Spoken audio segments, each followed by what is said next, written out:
Hello history lovers. कभी सोचा है कि प्राचीन हिंदू शास्त्रों में महिलाओं की क्या स्थिति थी?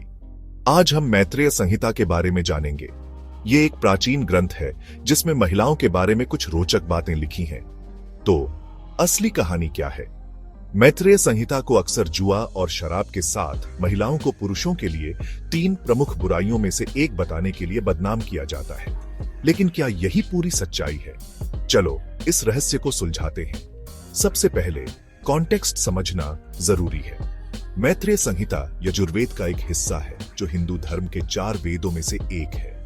ये ग्रंथ कॉम्प्लेक्स है और अक्सर सिंबॉलिक होते हैं। इनका इंटरप्रिटेशन ध्यान से करना चाहिए। अब उस कंट्रोवर्शियल स्टेटमेंट के बारे में।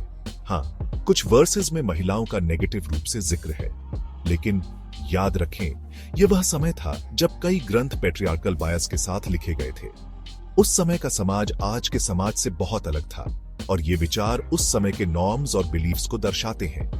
रोचक बात यह है कि मैत्रेय संहिता में ऐसे वर्सेस भी हैं जो महिलाओं के गुणों और समाज में उनकी महत्वपूर्ण भूमिका की प्रशंसा करते हैं।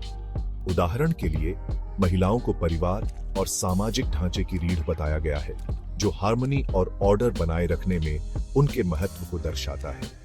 यह उन वर्सेस से बिल्कुल अलग है जो महिलाओं की आलोचना करते हैं, और यह प्राचीन काल में महिलाओं के बारे में मल्टीफेसेटेड विचारों को दिखाता है। तो कॉन्ट्रडिक्शन क्यों? विद्वानों का तर्क है कि ये ग्रंथ सदियों से लिखे गए थे और अलग अलग पर्सपेक्टिव्स वाले कई लेखकों ने इसमें योगदान दिया था। यही कारण है कि इसमें नेगेटिव और पॉजिटिव दोनों तरह के पोर्ट्रेयल्स हैं। यह एक हिस्टोरिकल पैचवर्क क्विल्ट की तरह है। हर टुकड़ा एक अलग कहानी बताता है। समाज में महिलाओं की स्थिति पर इन ग्रंथों के प्रभाव को नजरअंदाज नहीं किया जा सकता। इन्होंने सोसाइटल नॉर्म्स को आकार दिया और पीढ़ियों को प्रभावित किया, लेकिन इन्हें क्रिटिकल माइंड से पढ़ना और हिस्टोरिकल कॉन्टेक्स्ट को समझना जरूरी है।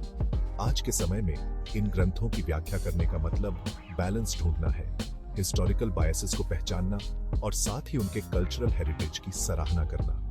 यह एक रिमाइंडर है कि हम कितनी दूर आ गए हैं और जेंडर इक्वालिटी की दिशा में हम आगे बढ़ते जा रहे हैं। तो बस यही है, मैत्रेय संहिता में महिलाओं की स्थिति की सच्चाई कॉम्प्लेक्स और लेयर्ड है, बिल्कुल इतिहास की तरह। अगर आपको यह वीडियो एनलाइटनिंग लगा तो इसे थम्स अप दें और नीचे कमेंट्स में अपने विचार शेयर करें। और हिस्ट्री के बारे में और जानने के लिए सब्सक्राइब करना ना भूलें। देखने के लिए धन्यवाद और अगली बार मिलते हैं।